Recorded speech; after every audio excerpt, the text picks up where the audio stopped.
سلاوێک زەربوونا خەم لە پاییزا کوردستانی ئەمە شەوانên هێژا هەستۆزان بابان لەگەڵەوەمە بۆ پێشکەشکردنا خەلەکێکی دن ji bernameya Rêya Kurdistanê. Wekî her hefte vê heftê jî em ê berê xwe bidin proseya çareserî li Bakurê Kurdistan û Tirkiye ji ber ku rojevekê gelekî giring e. Bi cahil li ser vê babetê mêvanekî me heye li Stenbolê. Brêz Ufuk Uras siyasetmedar li Stenbolê li gel me ye. Em ê zêdetir pirsên li ser birêveçûna proseya çareserî li Tirkiye Bakurê Kurdistanê jê bikin ji ber ku ew bixwe jî di heman demê de hem siyasetmedareke bê rewşê dişopînê hem jî agadar e û li gel Dewlet Baxçelî jî civiya ye. Em ê zêdetir di wan derbane de nîqaş bikin. Birêz Uras silav spas ji bo vê derfetê dixwazim bi vê dest pê bikim. Hûn bi giştî di vê qonaxê de birêveçûna proseya aştî li Tirkiye û Bakurê Kurdistanê û her wiha xebatên komîsyonê hûn çawa dinirxînin?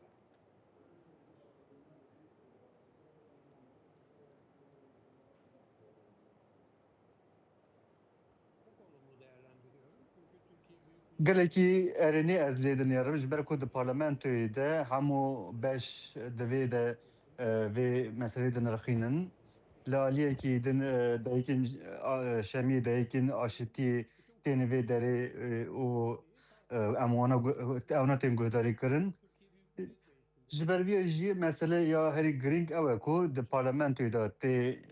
rojevê meha cotmeyê de jî parlamento wê bê vekirin û ew jî wê amadekariyên din bikin weke hin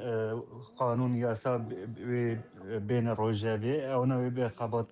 xebat wê bê kirin. Ji ber vê jî di nava xelkî de jî nava kamuoyê de jî piştgiriyekî gelekî zêde heye. Baş e. Hûn proseyê erênî dinirxînin lê bi rastî gelek rexne jî heye di vê derbarê de ku dibêjin prose giran birêve diçe hîna hevdîtinê bi Ebdullah Öcalan re nehatiye çêkirin bi taybetî ji bo giranbirêveçûna proseyê gelek rexne ye. Hûn vane çawa dibînin?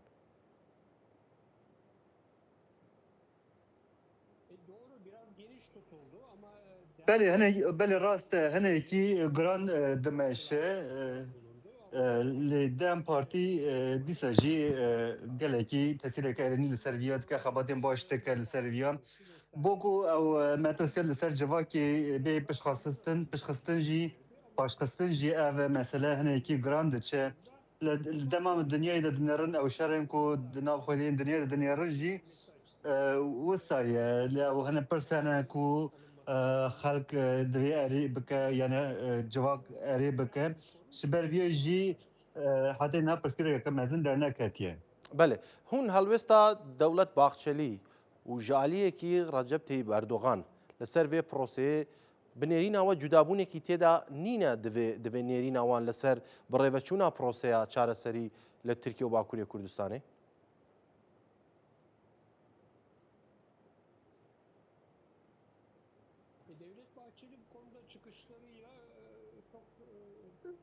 Peyamên Devlet Bahçeli li derbarê vîya da gelekî giring bû û dema ez jî bi Bahçeli re me civînekî pê kir bo ku ev pêvajoyekî bileztir rê bikeve weke rewşenbîrên li vê welatî me bi Devlet Bahçeli re jî gotibû ew jî Devlet Bahçeli re me civînek pê kir bo vîya paşê me Dem Partî re paşê bi Ahmet Türk re jî me civînekî pêk anî bo ku ev proje pêvajo hinekî bilez gav bê avêtin bi daxwaza MHP ew qanûna terorê wê bê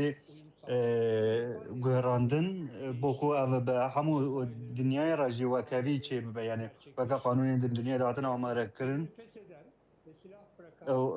peke xwe fesek kiriye û ew kesê ku xwe fesek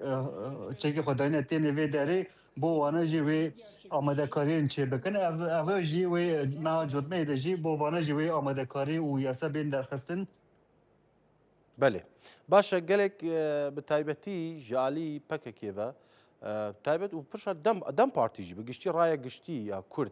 li Bakurê Kurdistanê gelek zimanê rayedarên Tirkiye û medyayên Tirkiye jî rexne dikin. Dibêjin zimaneke hîna zimaneke pir tûj bikartînin bi taybetî ji alî hikûmetê ve. هون وینا چاد بینن گلو اول زراری نادا پیواژوی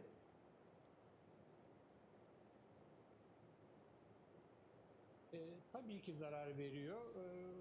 Elbette zirareki mezin de ve pevaje ji ber ku ev zaman divê bi guhertandin berastî jî ew medya ana akame jî ra dibêjin medya herî mezin ona vê zimanê bikartînin lê eva demekî dirêj dixwaze bû ku ev mesele bê çareserkirin bû ku ziman hinekî bê guhertin divê hinekî hevdû teamîl bikin hinekî nerm bibin ji ber vê jî divê pêvajo û aştî hinekî bikeve pêş بۆ vîya jî dewlet paçelî jî daxuyanî belavkir û banga wezîkir bû ku ev ziman hinekî bê çêkirin hinekî bê nermkirin û entegrasyona ku Abdullah Öcalan daxwaz kiriye waniye ziman jî ji bo vê civakî jî gelekî baş e yani eva jî êdî êdî behsa vê tê kirin bô ku pêşiya tenê asimilasyon ne yani asimilasyon ev entegrasyon tê pêşxistin tene ev jî na ew Kurdistanî jî ew xebatên Partiyên Kurdistanî jî têne vê derê yani tên vê astî û giringî dine vê meselê. باشه بنێرینە وە کۆمیسیۆن دێ کەنگێ لەگەڵ عەبدوڵڵا ئۆجەلانە بجوێ یا ژی بەڕاستی دێ بجوێ یان ژی نیەتێکوانیە وسانینە لە گۆر ئاگاهیên وە û نرخاندنên وە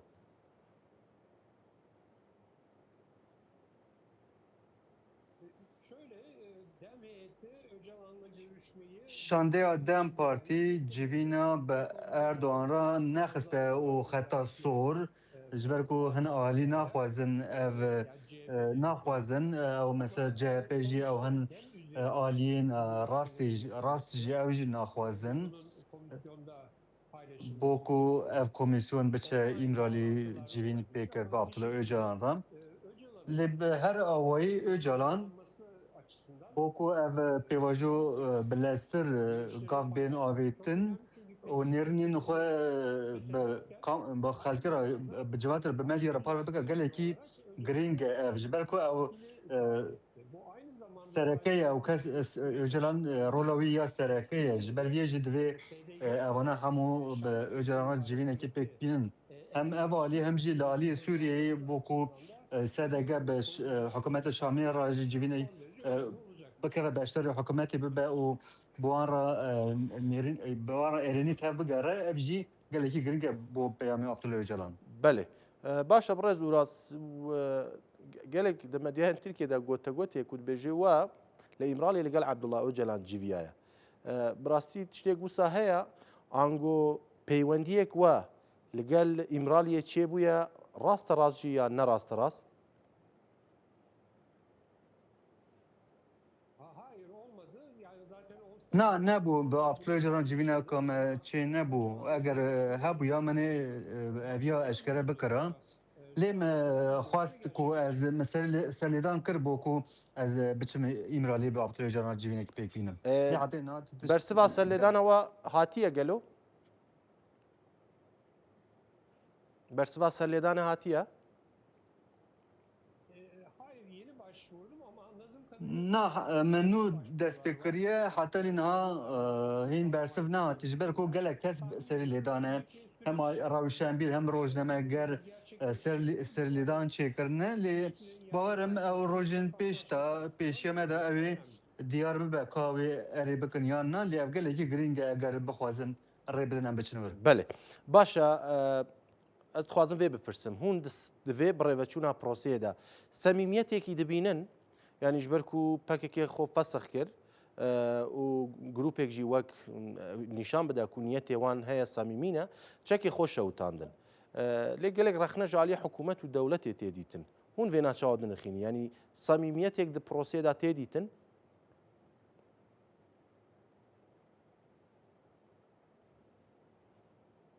aslında adımlar atılıyor. İşte bu meclisteki komisyon bu süreci Bi rastî aliyê Tirka jî gav avêtin ji ber ku ev komîsyon hatina avêtin û bir adım olacak. wê cotmeyê de jî wê gavên din bavêje weke qanûn û yasa amade bikin lê ew jî samîmî ne lê divê em negirîge ku em samiyeteke li wan bigerin ji ber ku her du alî bi hev re dixebitin yanî devlet paşelî ji weke xuyaniya xwe ne dawî de Adımı attı. Şimdi sırada گوت کو عبدالله öcalan hatta nagavên çi hewce bû avêtine lê êdî dora dewletê êdî dewlet wê gavan bavêje û amadekariyan bikin ji ber vê jî Kasım ayı sonuna kadar bütün bu adımları hatta dawiya Qasımê wê gelek tişt temam bibe bunları söylenenleri adım adım herî dawî tiştên ku hatin hatine gotin gav bi gav yani önümüzdeki çê dibe yani gav bi gav tê rojevê û çê dibe pes ederek pek çawa çekê xwedanî û xwe fesek kir dewletê jî wê siyaset jî wê van gavana bavêjin û sağlamasını, test edilmesini bu amadekariya vanê jî çê bike û vana hemû test bike. بله باشە ئەم پاشە بچین سەر ڕەوشە سووریە و ڕۆژاوای کوردستانی لێ خوازم وێ ناپرسم ji ber ku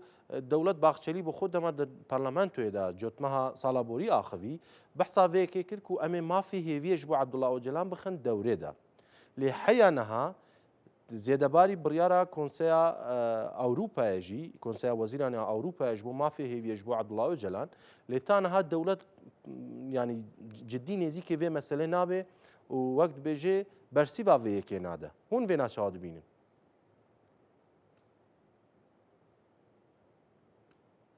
bu önemli bir konu çünkü bu kişisel bir mesele. Ev gelekî giring e ji ber ku ev Doğal olarak bu hat mafek giring e ji ber ku Abdullah Öcalan divê pêvajoyê da olması açısından kendi boku ev divê pêvajoyê da pirsgirêk dernekeve û ji ber vê jî bo xwe tiştekî naxwaze dibêje ku eger xebatên ku di îmra li dikin henekî sivik bikin û bi xelkê re civînan bikin bi rojnamegeran re û rewşenbîra re civînan pêk bînin giringî dide viya weke Selahattin Demirtaş rewşa Selahattin Demirtaş Selçuk Mızraklı û ew girtiyên dinê dibêje bire ewna pêşî dibêje bile rewşa wana baş bibe û paşê ya Abdullah Öcalan lê divê ev pêşî ev girtiyana derkevin paşê wê hêdî hêdî dor bê Abdullah Öcalan û mafên hêviyê komisyonda dahil olmak üzere atılacak. ji ber vê jî ev komîsyon wê wana hemûyan amade bike û yê wana amadekariyana bike û boku ew mesele bê çareserkirin wê gavan bavêje û divê em ê vê bibînin ji xwe ya sereke jî ya sereke ew xebatên Abdullah Öcalan li îmra lê bê çareserkirin boku xebatê xwe pêk bike lê zû de ye piştî çend sal 6 salan parêzerin Abdullah Öcalan jî çûne îmralî û wê ra civînek pêkanîn li gel provokasyonan jî daxuyaniyek belav kiribûn ji ber ev jî bo pêvajî gelekî giring e ev dîtina Abdullah Öcalan dîtina parêzerên xwe ev jî hinekî nerm dike vê van spekülasyonan. بله باشه یعنی هون وەک سیاستمەدارێکی کو ساڵانە دشۆپینن فرەکانسێکی دبینن ji بۆ ئازادیە فیزیکیا بڕێز عەبدوڵڵا ئۆجەلان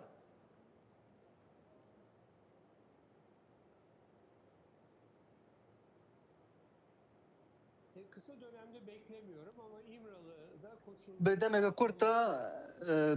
hêviya min nîne lê pêşî wê rewşa wî xebatê wî çê bikin belkî lê demeke dirêj dibe ku ew li gor rewşa heyî ya atmosfera Tirkiyeyê eger rewş amade be ew jî dikare dekirive. بله باشه em biçin ser Sûriyê û rêveberiya Xweser bi taybetî Hesedê ji ber Wezîrê Parastinê Tirkiye jî daxuyaniyên hişk tund û tûj dabûn gotibûn ku eger Hesedê yanî pabendê rêkeftina dê adare nebe û çekên xwe radestneka dê îhtimala operasyona leşkeriya Tirkiye bo ser Sûriye û Rojavayê Kurdistanê heye. Ehmed Şera jî dîsa li ser vê yekê behs kiribû. Sedema ev qas zimanên tûj bi taybetî ji bo em bêjin Kurdên li Rojavayê Kurdistanê û Sûriye çi ye? Zêdebarî ku Erdogan dibêje pirsgirêka Kurdên li Sûriye û Rojavayê Kurdistanê pirsgirêka me ye jî. Lê ew dev ji tehdîd û gefan bernadin. Hûn vê naçawa dibînin.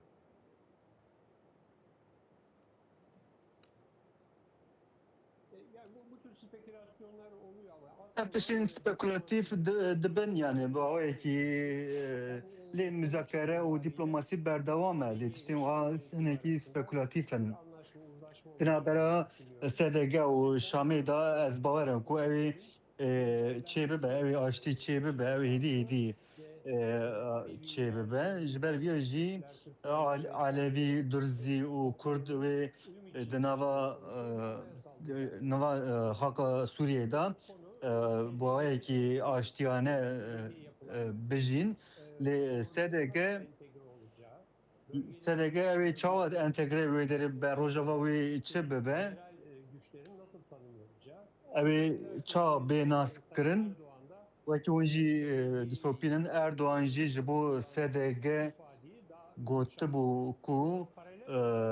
ew peyvên li ser SDG digotin hinekî daha nerm kiriye Erdoğan bo SDG li Şam û di navbera Şam û hikûmeta İsraîlê jî hevpeymaneke hatiye çêkirin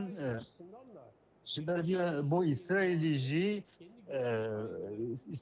Sûriyeka bo İsraîlê Sûriyeka yekirtî hinekî tehdît e ew Amerika jî dixwaze hinekî İsraîlê îkna bike bo ku rewşa heyî. بله باشه و بحثا اسرائیلی کرد خوازم بپرس بکەم هەنێک گۆتەگۆت هەبوون لەسەر ئۆپەراسیۆنا بەژاهیە ئیسرائیلێ بۆ سەر دەردۆرە شامێ گوتبوون و هەنێک ئەلەمانên میتێژی هاتنە دەستە سەرکردن پەرسۆنێلن میتێ د ئێریشا بارەگەیەکی لەشکری لێ ئەف تەنێ نوچێن نەڕاست ینی ئاوایان فەرمیدا ناتبوونە بەڵاوکردن لێ قەستا من چی ینی ئێریشên ئیسرائیلێ لەسەر بنکەین و براستی ترکیە دخوازێ لە سووریە دامەزینە ئێریش چێ دەبن ئەف ئێریشانە هون چاودن نرخینن گەلۆ ئەف گەنگەشیان نابەرە ئیسرائیل و ترکیە دەما پێش لە سووریەدا زێدەتر پەرەنەستینە زێدەتر گەشەنەکە ئەف پرسکرێک.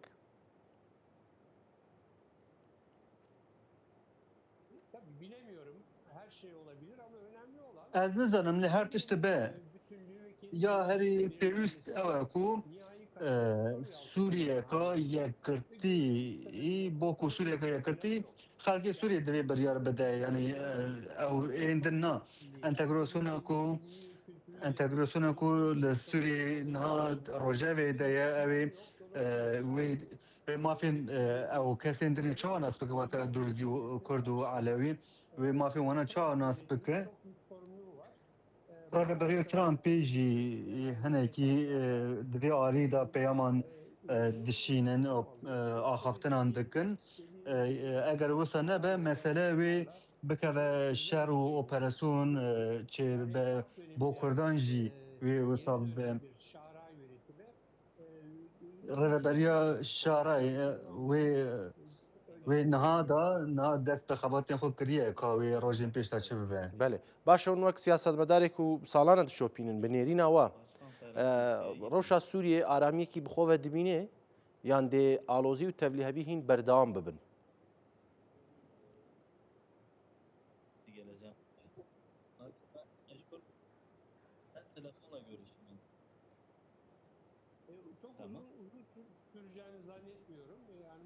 Bawer nakim dirêj bikişîne ew ê Sûriye rêveberiya Sûriye û İsraîl de wê mutabeqatekî çê bikin û Tirkiye jî wê bo parastina sînorên xwe jî wê mutabeqatan pêk bînin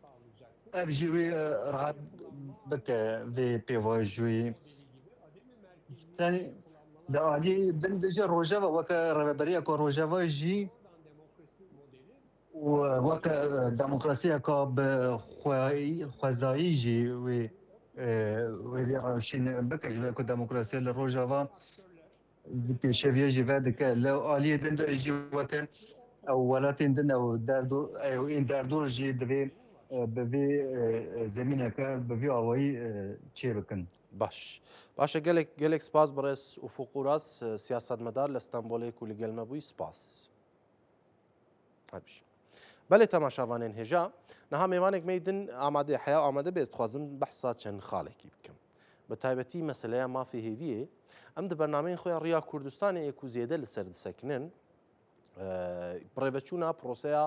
ئاشتی و چارەسەریە دموکراتیک و عەبدوڵڵا ئۆجەلان ڕێز عەبدوڵڵا ئۆجەلان ناو لێ کردیە پرۆسەیە ئاشتی دموکراسی و ئەنتەگراسیۆنا پۆزیتیڤ یعنی انتگراسیونا پوزیتیو اوه کو یاسا بین درخستن یاساین کو یعنی تضمینات و پروسه بخا اولهیه ایدی وەک پرۆسێن بەرێ نەکەبە ناو پرۆڤاکاسیۆنا پرۆسە تێک نەچێ و ئالیان زڕاروزیانێکە مازن نەبینن لەسەر vێنا و پرتکرێکا کورد بێ ئالیە چارە سەر ببێ ئەنتەگراسیۆنە وەکو کورد وەکی بەرنامەیە بەرێداژی ما لەگەڵ ئەندامی کۆنسیا ڕێڤبەر کەجێکێ زوبێر ئایدار بەحس کرد بوو دەبێ ئەف کەسین و نەها گەریلایەن و لە سەرێ چیانە تەبلێ ناوا جوواکێت بن دە سیاسەتێدا دە ڕەوشا گشتیا سیاسیدا دە ڕەوشا چاندیدا دە ئابوووریەدا دێ هەفپار بن و تەنانەت بەحسا vەیەکێژی تێکردن و کوردان لەبەر تەنانەت ئەولەکاریە خۆشی بپارێزن ئەوە بەشێکیە بەشێکی دیتر کومەت بەرداوامی تەکەزی لێ کردە دەوڵەت باخچەلی دەما جۆتمە هێدا بانگەوازیە vەیەکێ کرد و بڕاز عەبدوڵڵا ئۆجەلان مەسەلەیە فەسەخکردنا پەکێکی ڕابگەینێ و پەکەکە کۆنگرەیە خۆشی گرێدا نیەت پاکی و نیاز پاکیە خۆشی ڕاگەهاند دەبێ دەمێ مەسلەیە مافی هێویە بکەوە دەورێدا وەک ئوفوک ئوراژێک و بەخۆ سیاسەتمەدارێکی دشۆپینێ وان ڕەوشانە گەلێکی لەگەڵ دەوڵەت باخچەلیژی جڤایە وانت بینێت بێژێت دەم بدەم ینی دەستپێکێ هەنێک ئەو گرتیان دەردۆرا بڕێز عەبدوڵڵا ئۆجەلان لە ئیمرالیە بێنە ئازادکردن ئەو نەبێنە بەردان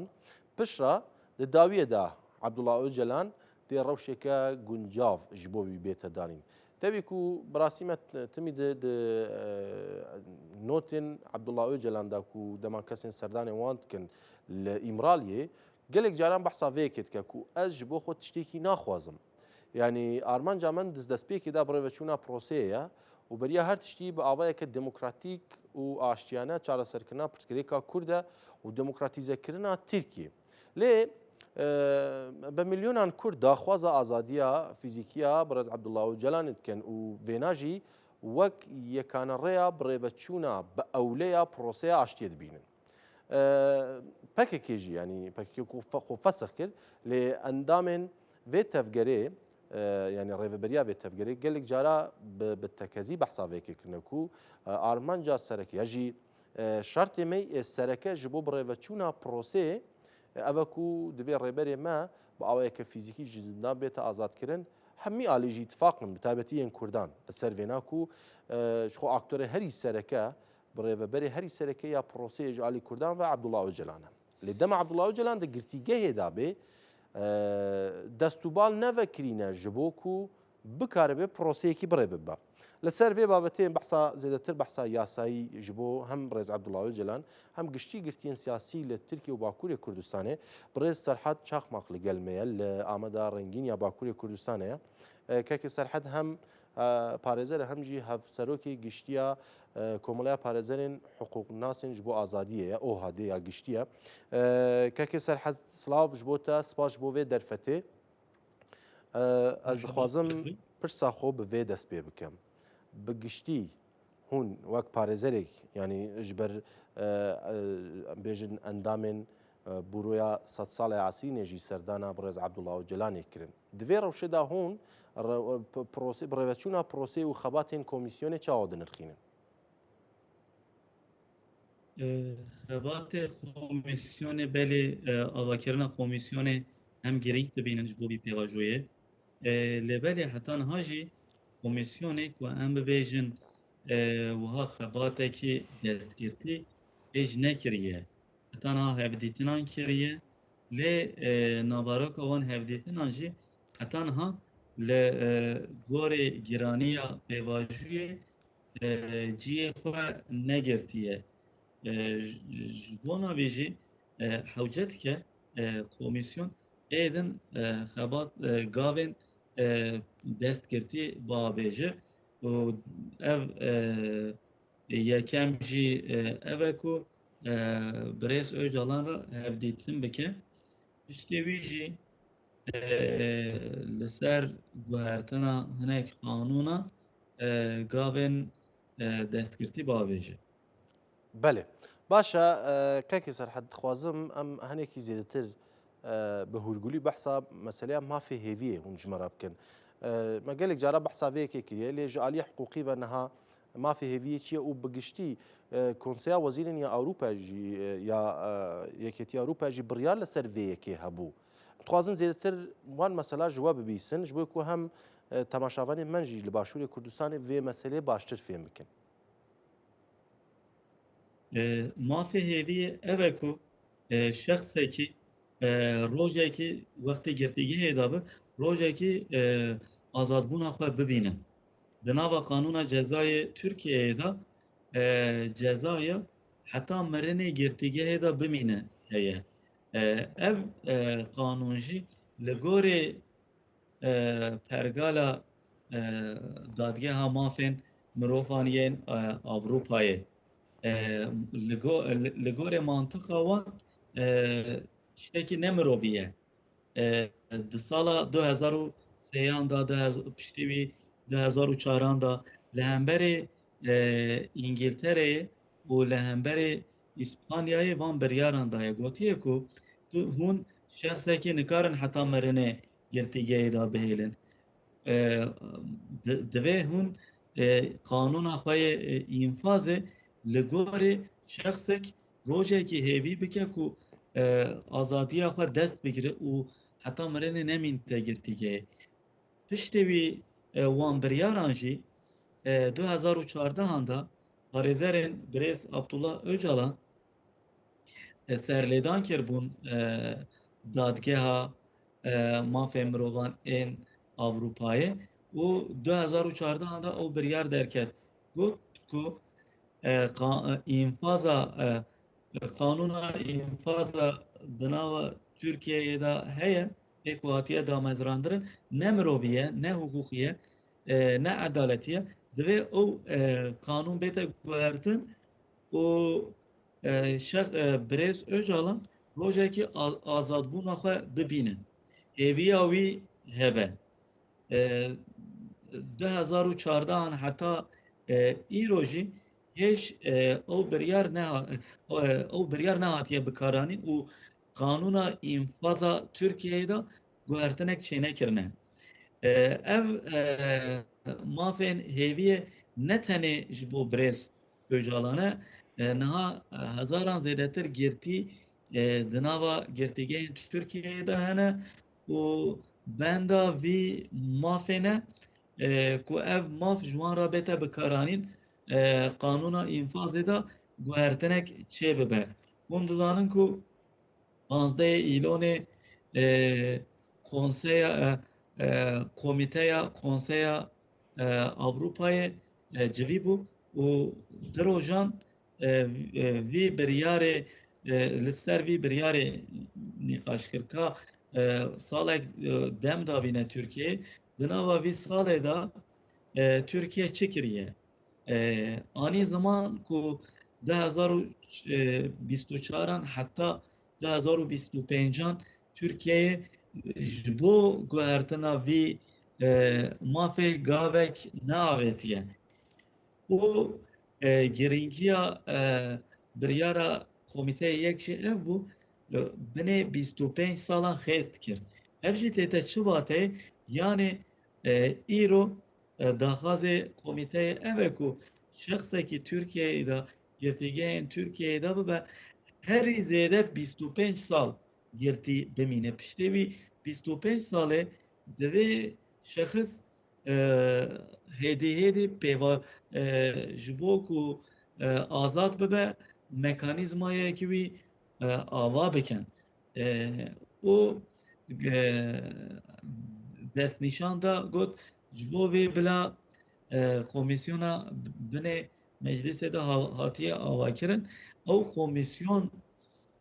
bila li ser vî mijarê xebat bike aliyê biryarê ve em karin hinek rexneyekê bikin ev biryara komîteyê em wek biryarekî siyasî dibînin. Çünkü par şwe salek dem dabî Tirkiyeyê gotibû ku di nava yek salê de qanûna xwe de guhertin çekin lê Tirkiyeyê di nava vî yek salê de li ser vî mijarê qet gav neavêtibû. û îro jî dîsa heta 2026 meha xezîranê dîsa dem da Tirkiye. Yani aliyekî ve ji bo vî mijarê destnîşan got ku komisyona li ser di nava bin meclisê de hatiye avakirin lê em dizanin ku wextê komîte biryarek bide muhatabê wî yek û yek devlet e. Ji bo بله vê kararê jî ji bo vê biryarê jî muhatap devleta Tirkiyeyê bû. Muhatap komisyonek nine. Bin xebatê komîteyê xebatê Dadgeha Yekîtiya Avrupayê da tucar destnîşan komisyonekî nine. Ji bo navê jî em dikarin bibêjin ku belê helanî rojeva xwe vî biryarê ev tiştekî erêniye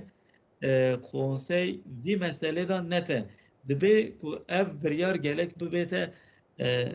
bikaranîn. Lê ji bo guhertinê konsey gavê destgirtîn naavêje. Yani nerim nêzîkê Tirkiyeyê dibe û naxweze yek û yek heşkî nêzîkê Tirkiyeyê be. Ev jî vî de tenîşanê me ev biryar aliyekî de biryarekî politik e. Aliyê mekanîzmayên hukukê jî em dikarin vî bibêjin divê mekanîzmayê hukukê mekanîzmayên dadgehan xwe ji siyasetê xweser bike, xwe jê dûr bike. Yek û yek nekefte nav siyasetê. Lê ev biryar dete nîşan ku komîteya Konseya Avrupayê jî aliyekî ve بله biryarên polîtîk dide em vî jî rexnet dikin. بله باشه که سرحد اف بریار کمیته یعنی جبلی مسئله سیاسی تشتێک یاسایی تێدا نینە نەوسە Yani guhertinekî qanûnî dixwaze bêje yasaya xwe biguherîne lêbelê nêzîkbîna wî polîtîk e. Daviyê da tê ev biryar bête bikaranîn em vî dizanin. Lêbelê em dibêjin ku madem ki we wî tespît kiriye hewcet ke ev guhertin bête kirin aliyê qanûnê ve bila ew qas ensan mağdur nebe. Aliyekî vî jî aliyekî girîng jî ev e ku ji bo Birêz Öcalan jî bête bikaranîn ev vî pêvajoya ku navbera PKK û Tirkiyeyê de dest pê kiriye tevî pêvajoyê jî zûtir bigihînte encama herênê. Yani çiqas ev pêvajo dirêj bibe rîskên sabotajan jî heye. İhtimal heye hunek hêzên di nava Tirkiyeyê de hunek hêzên navnetewî vî pêvajoyê xirab bikin. Niyeta wan wisa heye. Madem ki ev xetere, ev tehlike heye divê devlet ev berpirsyariya daniye li ser mirê xwe vî berpirsyariya xwe da esasa vî meseleyê de ciddi nêzik bibe. Heta niha jî vî ciddiyetê nadete nîşan ev jî divê ê ku vî meseleyê çareser bikin hêzên ku dixwazin vî meseleyê çareser bikin mala xwe bidine hem rol û misyona Birêz Öcalan hem jî ihtimalên sabotajan ku çêne bibin lezgîn bisekinin divê taybetî madem ki komîteya konseyê ew qas destnîşan komisyonê didete nîşan madem ki wisa dibêje en azından ew jî bila ji bo xetereyan ji bo tehlikeyê vî pêvajoyê yek û yek net helwestekî bidaya nîşan. Yani madem ki tevlê siyasetê dibe bila rol û misyona xwe jî aliyê erênî ve bidete nîşan بله û xwe وها هلوستکی وها نرم ندت نشان بلا جبو رول و میسیونا وی پیواژوی خو نت گاوی خو با بتا اویج نابت ام ویجی که ماسی اکتبین بله باشە کەکی سەرحەد بتایبەتی پشتی دەست پێکردنا پرۆسەیە چارەسەری ڕەوش گۆهارتنێک دە ڕەوشە گرتیên سیاسی بە تایبەتی گرتیên سیاسیە کورد ئەس بێژم گۆهارتنان چێ بوونە ji بۆ ڕەوشاوان ez dikarim vê bibêjim yani hinek girtiyên siyasî ra guhertinên qanûnî hewce dike ji bo van gav neavêtine lê hinek girtiyên siyasî ra jî hewce nake guhertina qanûnan çê bikin aliyê bürokrasiyê ve hinek nerînbûn çêbûya ve tê ev girtiyên siyasî jî bihatina berdan bînak 3 sal zêdetir girtiyên siyasî hêj girtîgehê dane û tahliya wan jî hatine berda wextê demên berdabûna wan jî hatiye lêvelê devlet sê mehcare şeş mehcare tahliya wan dûr texe ev mesela aliyê bürokrasiyê ve astengiyekê mijarek din girtiyên nexweş ji bo wan jî qanûnê da guhertinek hewce nake nexweşxaneya adlî tipê eger ku bibêje ev şexs nexweş e nikare girtîgehê da bimînin divê tahliya wan bête kirin lêbelê nexweşxane aliyê nexweş girtiyên nexweş ve giran giran gav davêje wextê nexweşxane dibêje belê nikare girtîgehê da bimîne îcarê jî asayişa devleta Tirkiyeyê dibêje ku ev şexs ji bo ku derkevte derve ji bo gelan ra şexsekî tehlike ye xetere ye dîsa ku asayiş vî qerarê bide dîsa naberde yani tiştên piçûk piçûk gavên piçûk piçûk hem baweriya her du aliyan ji hev ra tê zêdetir bê lêbelê van jî van gavan jî nabêjin yani ji xeynê guhertinên qanûnî aliyê nêzîkbûna girtîgehan aliyê saziyên devletê jî nêzîkbûnekî ji bo van girtiyan tune ez mînakek jî bidem بله di nava vê hefteyê da girtiyên encûmenên di nava Stenbol da şaredariya mezina Stenbol da encûmenên CHP bûn li ser lîsteyên partiya Demê ketibûne tevlê bibûne CHP li ser îtîfaqa hilbijartina şaredariyê بله Sibatê heta niha girtî bûn di nava vê hefteyê da محکمه wan hebû dadgeha wan hebû nêzîkî heft heşt ev bûn girtî bûn endamê rêxistiniyê PKK ve hatine hatibûne girtin lêbelê nêzik bûn hewcet kir li gorê vî pêvajûyê çawa bûye yani pek rêxistinek herek tevgerek xwe dibêje ez xwe fesîh dikem ez çekên xwe diberdem lê ê ku endamê îddiaya endamê rêxistiniyê ve hatine girtin siyasetmedarın jî devlet wan jî naberde yani nêzîkbûna devletê zûyê zû nayte guhertin em helwesta xwe yê ji bo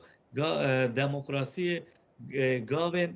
demokratîk diavêjin lêbelê devlet jî nêzîkbûna wî jî ew qas erênî hêjme nedîtiye em nabêjin bila rojekî da heyvekî da devleta Tirkiyeyê bite devletekî demokrat lêbelê em dibêjin destpêka vî karê da bila تبلی ریه کی ببه دما کو تبلی ریه کی بو امی جی ببیجین کو هلوستا دولت ارنیه باشه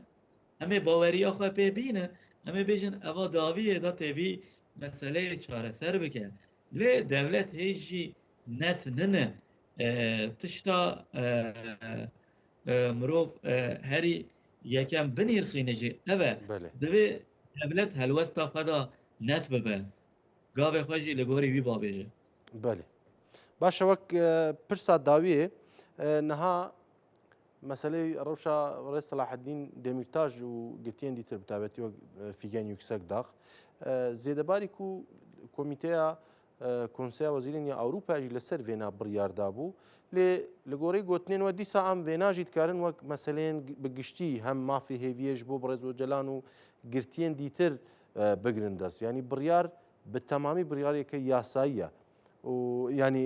بڕیارێکە سیاسیە ببورن وەکی دن بۆ بەحسا تەحلیە gelek zindaniyan kir gelek girtiyên Kurd kir ku tehliye wan jî hatiye lê zêdebarî vêkên nayên berdan em niha bi tekezî dikarin bêjin ji ber ku hûn bi xwe parêzerin jî em bi rastî bi tekezî dikarin bêjin ku ev biryar ne yasayî ne yanî tenê biryareke siyasî ne ji ber tehliye wan hatiye lê nayên berdan. Yani behnek dinci mi got hunek mesele heme hewcena ke mirov guhertina qanunan bike Belê girtina Brez Demirtaş jî Brez Figen Yüksek Dağ jî û hêj girtiyên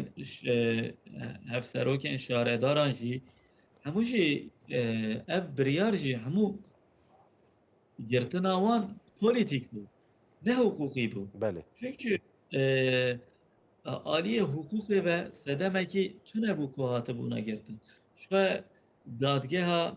mafê mirovan ên Avrupayê jî wî tasdîq kiriye gotiye ku ev şexis siyasetmedar bûn û siyaset dikirin we ji bona siyasetbûna wan girtiye belê ku ema ev hatiye tasdîqkirin pêvajoya aştî û demokrasî jî dest pê kiriye çawa hêjgirtîne em nikarin aliyê hukukê ve vî aliyê hukukê ve danine mantıqekî mantıqa aliyê hukukê ve mantıqekî wî tune ye ji bona wê jî çawa mafê hêviyê hewcetke bête bikaranîn biryara Brez Demirtaş yên dadgeha mafê mirovan yên Avrupayê ku daye hewcetke ew jî bête bikaranîn û Brez Demirtaş bête berdan belê yani Brez Demirtaş eva biryara wî nêzîkî 4 sal pêşiya niha hatibû dayîn û ev biryar hêj nehatiye bikaranîn